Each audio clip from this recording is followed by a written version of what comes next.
A mensagem de hoje, ela tem seguido a linha das últimas 2 semanas.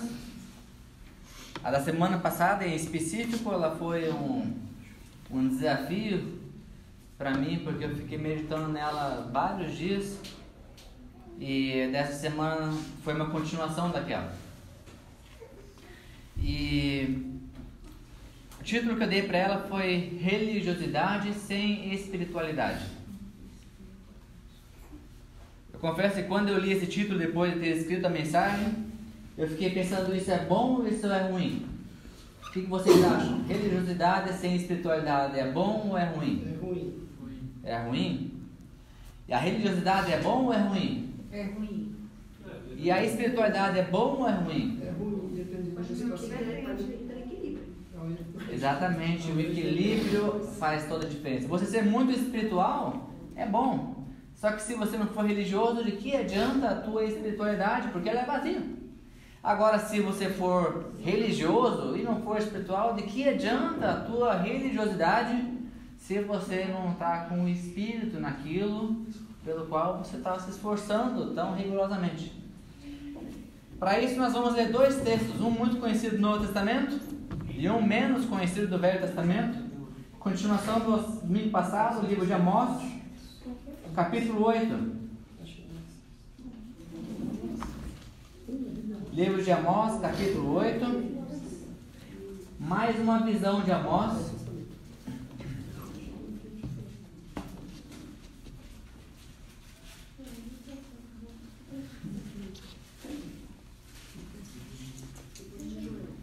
Então, no livro de Amós, capítulo 8, versículo 1 ao versículo 12, diz assim: a visão de um cesto de frutos. O Senhor Deus me fez ver isto, eis aqui um cesto de frutos de verão. E perguntou: que vês, Amós? E eu respondi: um cesto de frutos de verão. Então o Senhor me disse: chegou o fim para o meu povo de Israel, e jamais passarei por ele. Mas os cânticos do templo naquele dia serão uivos, diz o Senhor Deus. Multiplicar-se-ão os cadáveres, em todos os lugares serão lançados fora. Silêncio. Ouvi isto, vós que tendes gana contra o necessitado e destruís os miseráveis da terra, dizendo: quando passará a festa da lua nova para vendermos os cereais? E o sábado para abrirmos os celeiros de trigo, diminuindo o efa e aumentando o ciclo? E procedendo dolosamente com balanças enganosas, para comprarmos os pobres por dinheiro e os necessitados por um par de sandálias, e vendermos o refúgio do trigo? Jurou o Senhor pela glória de Jacó: eu não me esquecerei de todas as suas obras para sempre. Por causa disso, não estremecerá a terra, e não se enlutará todo aquele que habita nela? Certamente levantar-se-á toda como o Nilo será agitado, e abaixará como o rio do Egito.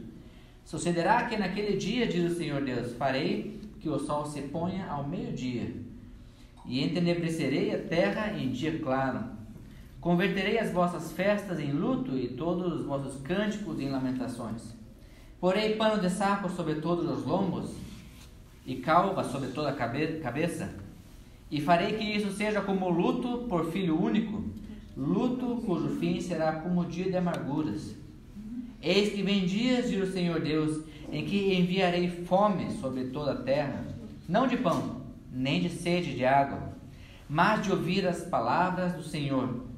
Andarão de mar a mar, e do norte ao oriente, correrão por toda parte procurando a palavra do Senhor, e não a acharão. Senhor Deus, tua palavra às vezes soa dura, mas nós sabemos que toda ela é útil para o ensino, para a nossa correção e para a nossa motivação. Nós te agradecemos por isso em nome de Jesus. Amém. Essa visão de Amós aqui é um pouco interessante se a gente for ver. Por quê? Porque ela parece que é só juízo, é só coisa ruim. Mas existe um certo padrão nas visões do Antigo Testamento, nas mensagens dos profetas, em que primeiro existe a constatação do pecado, depois a declaração do juízo, para que o povo então se arrependa, então é apresentado a esperança de uma reconciliação com Deus. Nós não chegamos nessa parte da esperança aqui. Nós estamos na parte do juízo e do sofrimento. Por quê? Porque as pessoas vão procurar alívio e não vão encontrar. Elas vão procurar alívio do quê? Elas têm fome do quê? Vão ter fome e sede da palavra de Deus. Hoje nós não vivemos isso. Nós não vivemos isso por quê? Porque a palavra de Deus ela é cômoda para a gente. Nós lemos ela quando queremos, quando não temos dificuldade, mas vai chegar momentos em que a dificuldade vem. E aí eu quero que vocês se coloquem nessa posição, que esse é o dia do fogo, porque a Bíblia nos ensina o seguinte, que quando nós nos dedicarmos constantemente à leitura da palavra, à comunhão com Deus, no dia em que nos faltar forças, no dia em que nos faltar direcionamento e sabedoria, o Espírito Santo nos lembrará daquilo que nós lemos, daquilo que nós ouvimos, do que meditamos, do que compartilhamos com Deus. Se Jesus já foi tentado em tudo, Ele passou por todo tipo de situação que nós também passamos. Ele passou por traição, passou por desespero, passou por solidão, passou por solitude, Ele passou por abandono, passou por dificuldades financeiras, Ele passou por tudo que é tipo de coisa que nós podemos imaginar, Ele passou.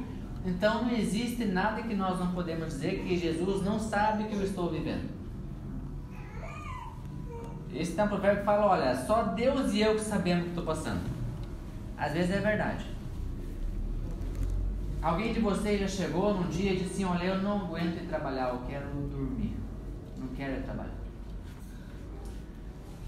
Esse trabalhar para você acontece por que essa dificuldade? Porque você está cansado, alguma coisa aconteceu que te deixou cansado. A gente viu algumas semanas atrás que com outro personagem da Bíblia, bem icônico, também aconteceu isso. Depois de ele ter acabado com um mundaréu de profetas de Baal. E por causa de uma mulher, ele quis morrer. De quem está falando? De Elias, né? Estamos falando de Elias. E Elias era um profeta grande em obras, grande em poder, porque as coisas que ele fazia tinham todas elas o aval de Deus.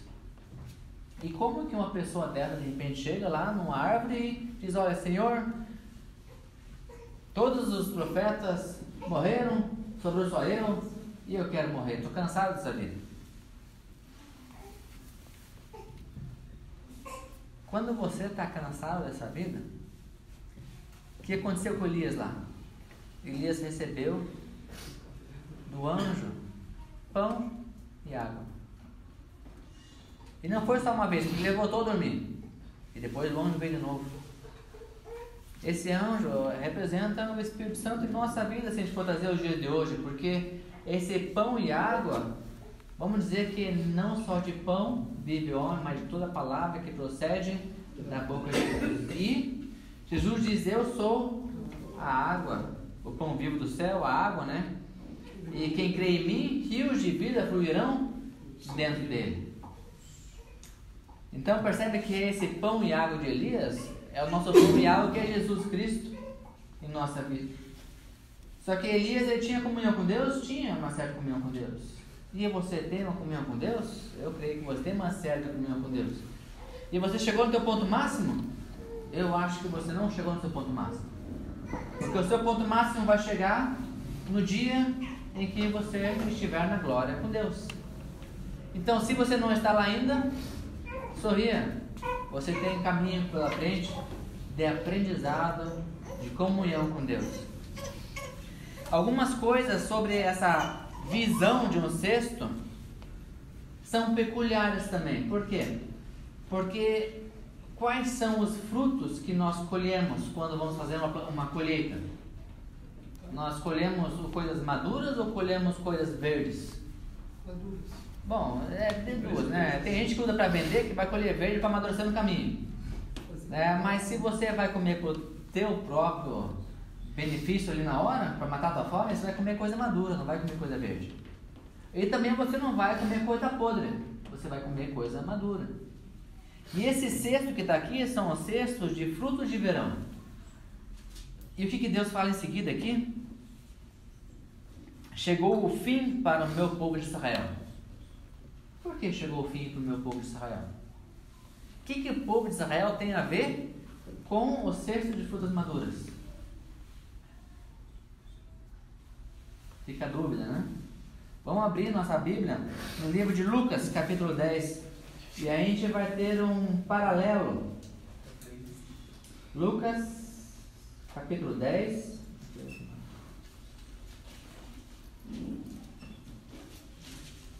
É uma passagem bem conhecida, mas eu acho que vocês nunca perceberam ela nesse ponto de vista. Deixa marcado o outro lá que a gente vai voltar depois, tá? Lucas, capítulo 10, versículos 31 a 42.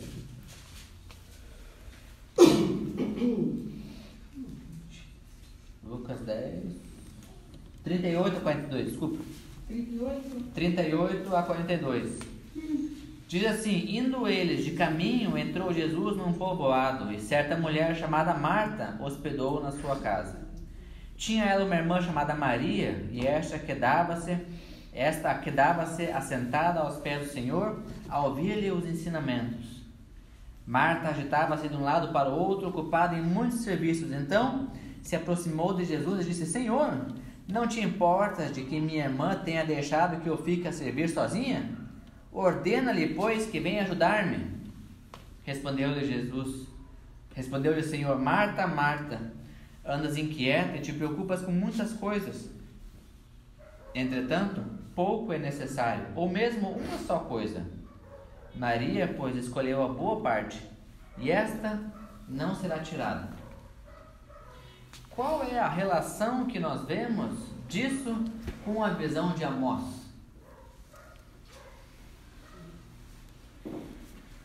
Eu vou dizer que então a gente vive uma situação muito parecida nos dias de hoje. Talvez você tenha visto já aquela pessoa que faz tudo na igreja. Ela faz tudo na igreja, ela está sempre na igreja, mas quando você vê ela mais de perto, você percebe que, opa, falta alguma coisa essencial aqui. E às vezes você nem percebe o que é. Você só sente que falta alguma coisa especial. Mas aquela pessoa é tão ativa na igreja, ela participa de todos os ministérios, ela faz de tudo. Mas fora da igreja parece que falta alguma coisa. Quem sabe você trabalha com essa pessoa, você já foi convidada para um culto na igreja dela, quem sabe? E aí você vê que na igreja ela é totalmente espiritual e aquela coisa até é bonito de ver, mas não combina com ela, porque você trabalha com ela e no trabalho ela é um pouco diferente. Por que isso acontece? Então aqui nós temos a fruta madura. A fruta madura é essa pessoa. A fruta madura, ela devia estar ali naquela hora? Eu digo que não devia. Por quê? Porque a fruta madura não tem mais nada para acrescentar. Não tem mais nada para se desenvolver. Não tem mais nada. E olha só. Cesto de frutos de verão.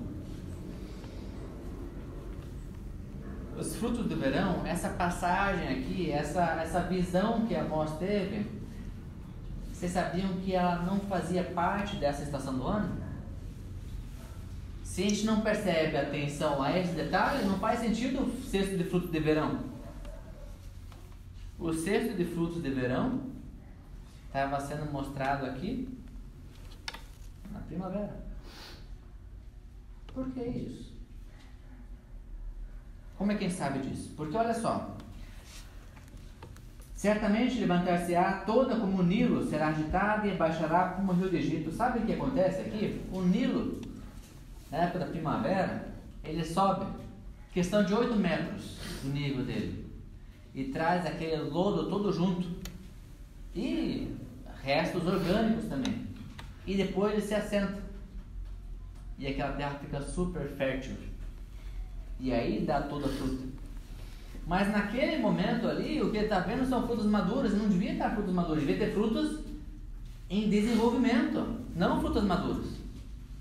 Devia estar em desenvolvimento e não maduro. Então, essas pessoas que estou dizendo maduras aqui, elas se acham maduras, mas não são maduras. Elas deviam estar se desenvolvendo. Isso é a questão da espiritualidade sem religiosidade e religiosidade sem espiritualidade. A gente vai entrar mais um pouco nesse detalhe. E eu digo então que nós temos a mesma visão ali com Marta e Maria. Existe algum fruto maduro nessa visão ali?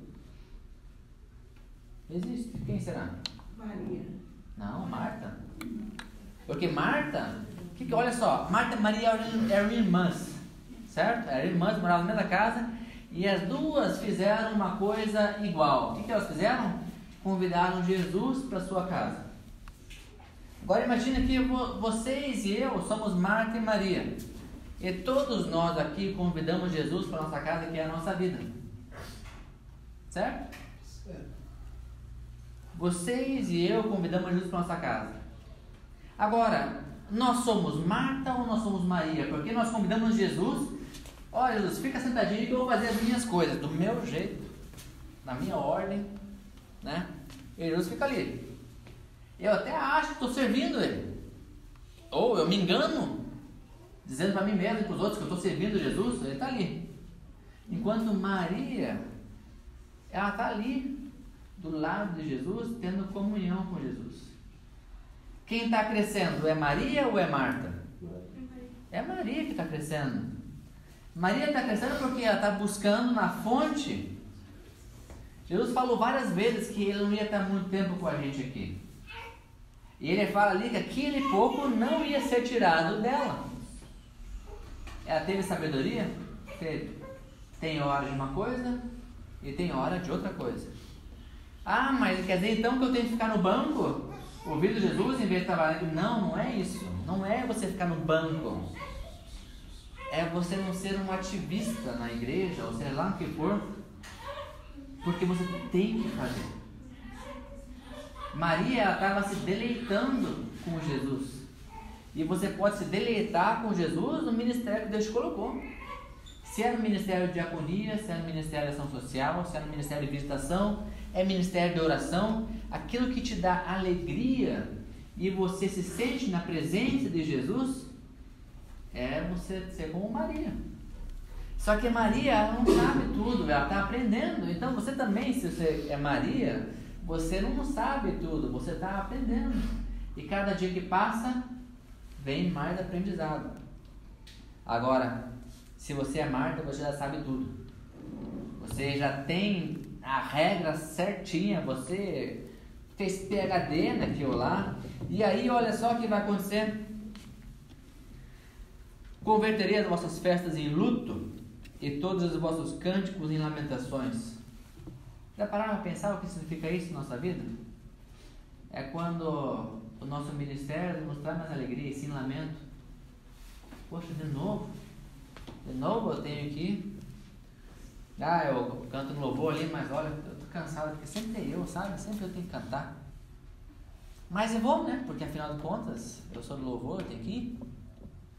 Então, aquela coisa de alegria começou a ser luto, lamento. Ou então, aquele outro que é sempre muito bom para organizar as coisas. Então, ele faz a parte da decoração, decoração da igreja. Daí, de repente, chega, nossa, sobra tudo para mim. Porque ninguém se mexe para ajudar ali. Se não fosse eu, olha, essa igreja estaria abandonada. Se não é eu cortar o mato lá fora, se não é eu varrer, se não é eu limpar depois, o pessoal aqui vem aqui, faz aquela sujeira toda e eu tenho que limpar. Gente, você já virou Marta se você pensa desse jeito. Aquilo não é mais um prazer para você, então larga aquilo. Você já é bom sozinho. Por que você vai precisar de Deus? Você já é bom. Né? Você não tem mais nada para crescer. Autossuficiente, você é a última bolacha do pacote, porque você é indispensável, você é essencial. Entendem o jeito que eu estou falando? Eu estou sendo um pouco irônico. Claro que nós somos todos essenciais. somos todos indispensáveis para Deus. Mas um versículo que veio essa semana, eu acho que, se não me engano, foi ontem, que diz assim que o orgulho precede a desgraça ou a derrota e o coração altivo a queda. Você já parou a pensar nisso? Por que o orgulho precede a derrota? Eu uma vez, foi em 2010, eu recebi um contrato na mão, 2 páginas, simples, talvez 3 páginas, era curto. Eu li de um lado, li do outro, nem vou mandar para o advogado. Isso aqui, ó, não tem erro nenhum, é fácil, simples de fazer, eu vou executar. Passei para os meus funcionários, eles fizeram aquele negócio, eu passei disso para fazer, então entregamos. Depois de 3 meses, quando entregamos aquilo lá, aí era só termo de aceite, acabou. No termo de aceite, daí o cliente, opa, mas não é assim, falta uma parte. Eu, como assim falta uma parte? Ué, você não leu o contrato? Eu, claro que eu li o contrato. Então eu li de novo ali a linha tal do parágrafo tal. Deu li. E o sistema novo substituirá todos os sistemas existentes. Nossa, gente, eu tinha feito um programa para gerenciar contratos. E os sistemas existentes eram contábil, financeiro, RH, etc, etc, etc. Quem que foi orgulhoso? Eu, né? Porque eu li o contrato, eu era o cara, eu li o contrato e me dei muito bem, né? Porque não precisei gastar com um advogado. Resumo da ópera, 9 meses depois eu fechei a empresa. Na verdade ela está aberta ainda, né? Mas eu fechei a atividade porque eu não consegui pagar as despesas dela tudo. Fali. Por quê? Porque o coração orgulhoso precede a derrota. Para algumas pessoas aqui eu já falei uma vez que Deus ele se agrada de um coração humilde. E acredite se eu falar que Ele quer se agradar em você. E Ele vai fazer isso. Mas depende de você, se você quer se humilhar ou se você vai ser humilhado. Mas que Ele vai se agradar em você, Ele vai, porque Ele tem um plano para a tua vida. E aquele plano Ele vai cumprir porque você entregou a tua vida aos cuidados dEle. E se você entregou a tua vida aos cuidados dEle, Ele vai fazer a vontade dEle na tua vida. E Ele vai mudar o teu caráter. E com certeza você já cantou aquela música, renova-me, Senhor Jesus. Quebra e faz de novo, então, já falou. Não quero ser igual. Ou como um vaso nas mãos do oleiro, quebra e faz de novo. Então, com certeza você já cantou essa música, porque todo mundo já cantou essa música, eu conheço. Se você não contou, você está um passo à frente na liberdade disso. Mas se não, você já deu autoridade para ser quebrado e refeito. Se você estiver passando por isso, não se preocupe, você pediu. Enfim, a maneira como nós lidamos com as coisas de Deus reflete em que estágio de vida nós estamos. Para você ter certeza da tua maturidade, você vai estar pronto, maduro. Tenha certeza que esse vai ser o dia do Senhor. Enquanto esse dia não vem, você sempre está, você pode estar mais próximo, mas nunca ache que você chegou enquanto você está aqui ainda. A não ser que você esteja aqui e Jesus veio. Aí legal, você em vida chegou ao dia perfeito. Eu quero assim, e a Carol ela sempre ora assim para que ou a gente vá todo mundo junto pro céu, ou que a gente esteja todo mundo junto quando o céu vier. Nas palavras dela, né? Ela usa palavras mais fortes, tipo morte, essas coisas eu não gosto. Né? Mas tem 3 pontos então que eu quero ressaltar com vocês.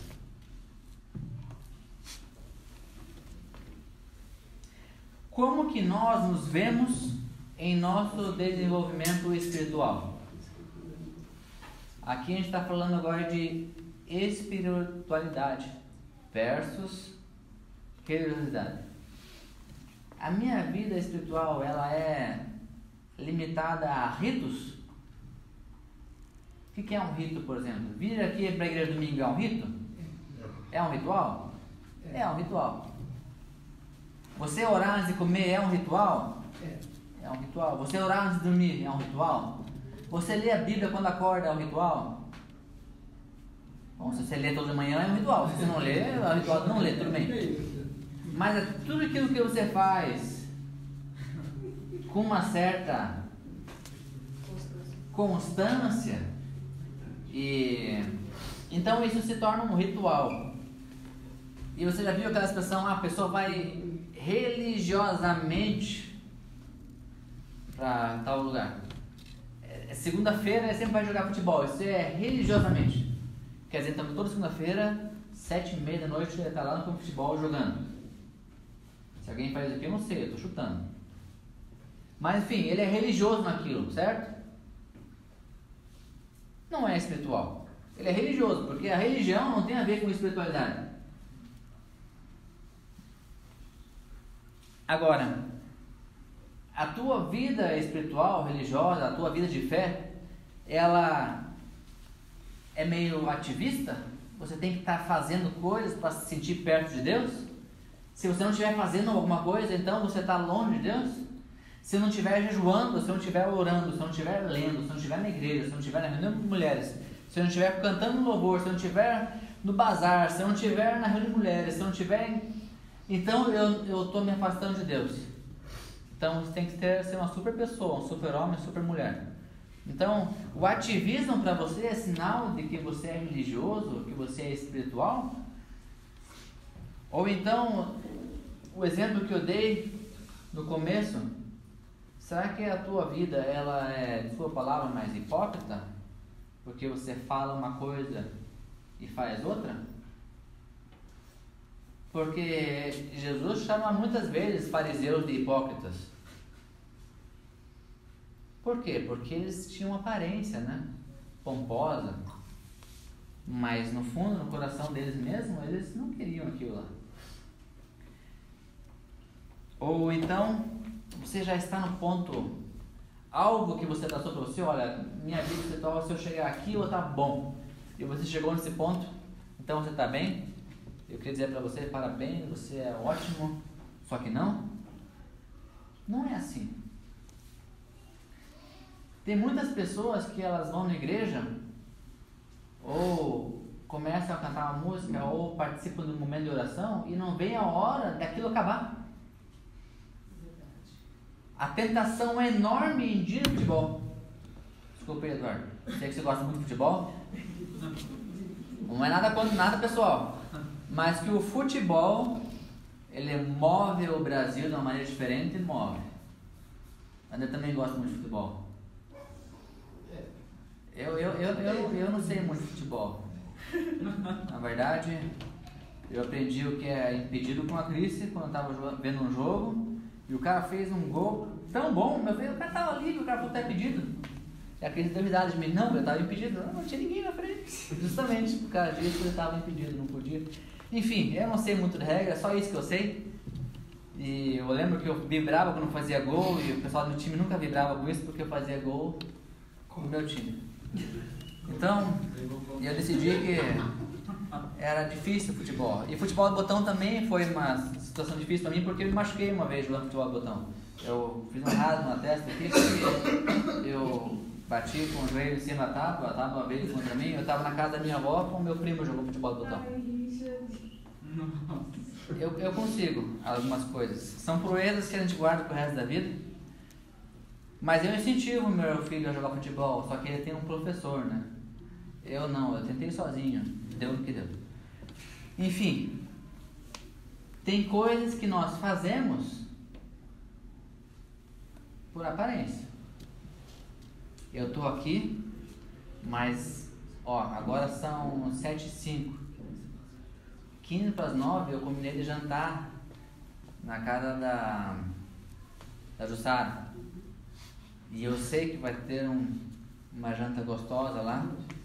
E a Débora está preparando lá aquela janta para mim. E daí ela está preparando aquela comida e E eu sinto aqui que eu tinha que falar alguma coisa a mais, mas eu tenho que passar em casa tomar um banho ainda. Então, gente, olha, foi muito boa a mensagem hoje. Deus abençoe vocês, boa semana. E tchau.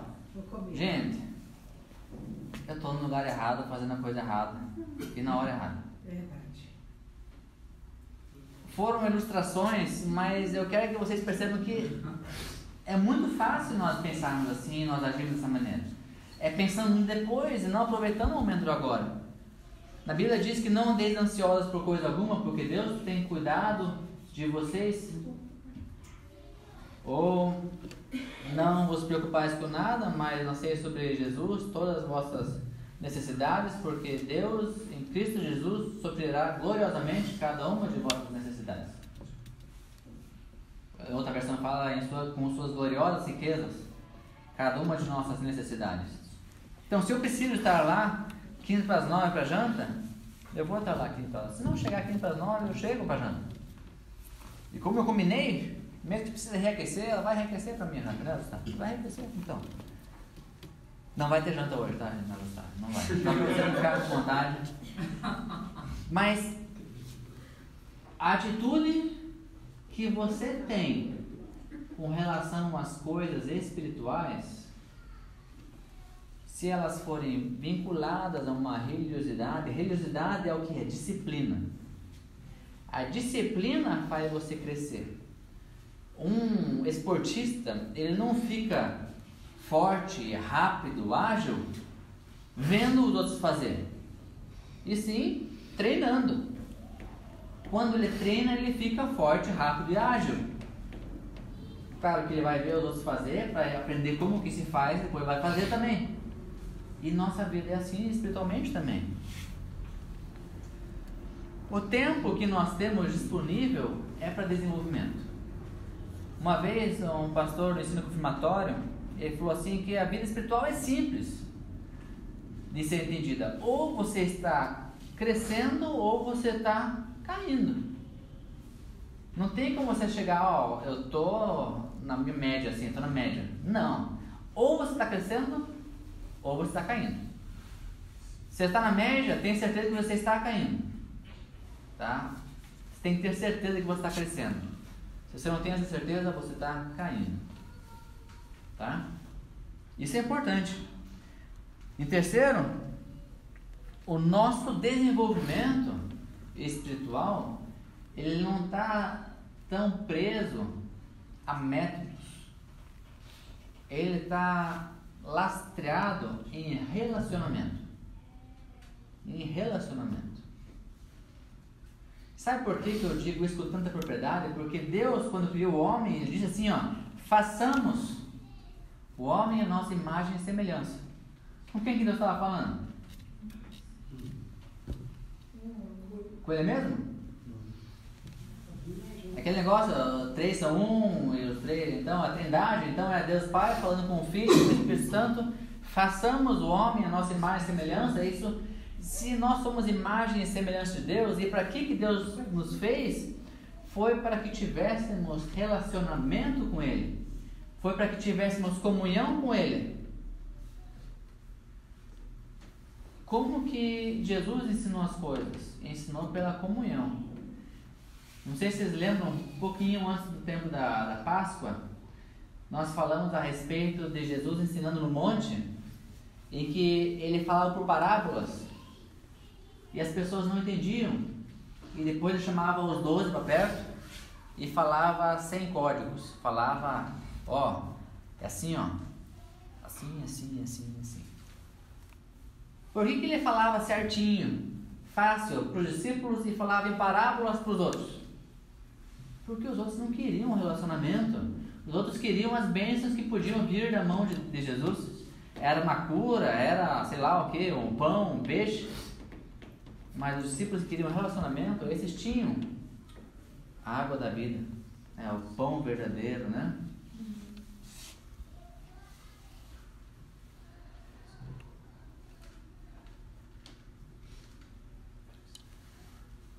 Quando a gente vê essa questão da visão do cesto de frutos,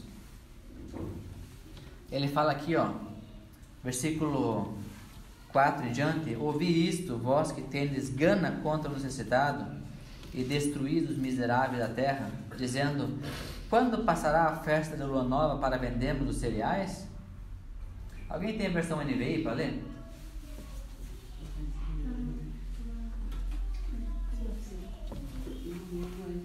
Senão a gente tem que deixar.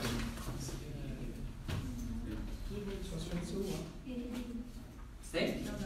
NVI?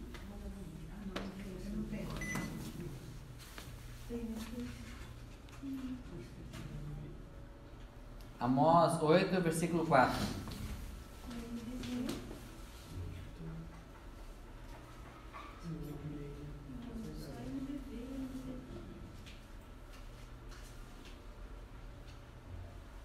Vamos ver ali, ouçam vocês que pisam os pobres e arruinam os necessitados da terra, dizendo: quando acabará a lua nova para que vendamos o cereal? E quando terminará o sábado para que comercializemos o trigo? Diminuindo a medida, aumentando o preço, enganando com balanças desonestas? E comprando o pobre com prata e o necessitado por um par de sandálias, vendendo até palha com o trigo?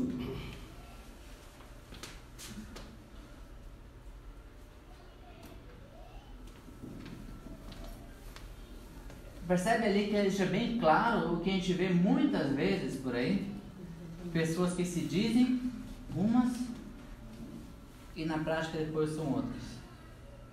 Aquelas que o preço justo é tanto, mas porque sei lá qual motivo que a pessoa tem na cabeça, cobra o valor que é injusto, mistura.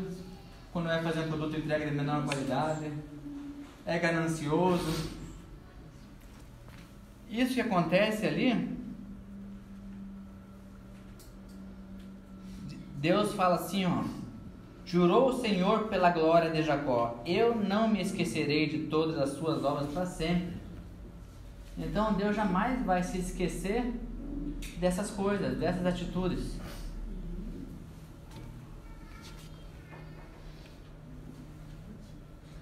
O versículo 10 fala: farei com que isso seja como luto por um filho único, luto cujo fim será como dia de amarguras.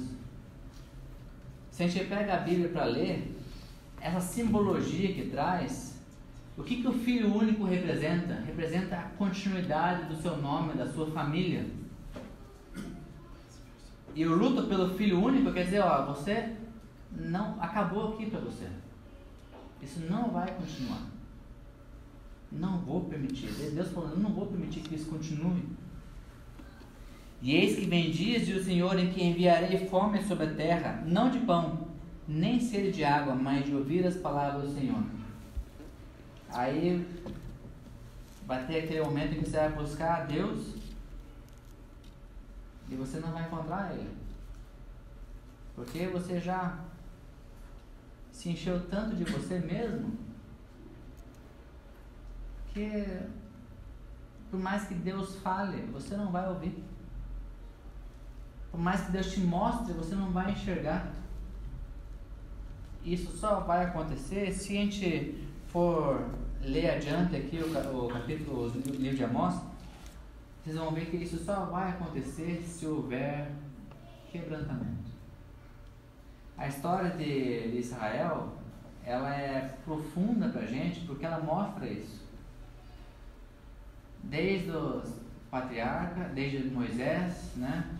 Aí depois de Moisés veio a lei, e depois vieram profetas, e depois vieram juízes, e sempre a sequência de um e outro é: o povo conhece Deus e vive um tempo próspero, aí está bem, esquece Deus, vive um tempo de desgraça, se humilha, Deus ouve, se arrepende, Deus atende, vive um tempo de crescimento, sabe? Esse sobe e desce na vida de Israel é o tempo todo.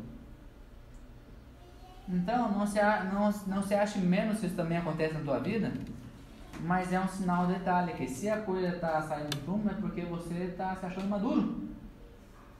Então A Bíblia diz ali também, né? Não tenha de vós o julgamento maior do que o justo, nem menor do que o justo. Quem é você e o que você está fazendo? O que você pode fazer diferente? É isso que conta.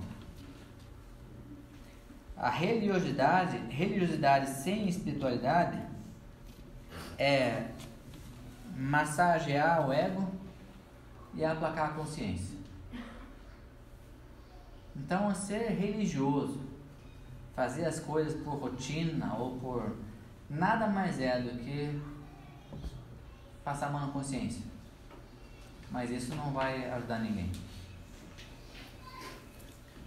Irmãos, essa foi a palavra que Deus falou no meu coração e ela nos coloca um desafio que é de nós não aceitarmos permanecermos como estamos. Nunca a maneira como estamos no nosso relacionamento com Deus é boa o suficiente para que não possa ser mais profundo.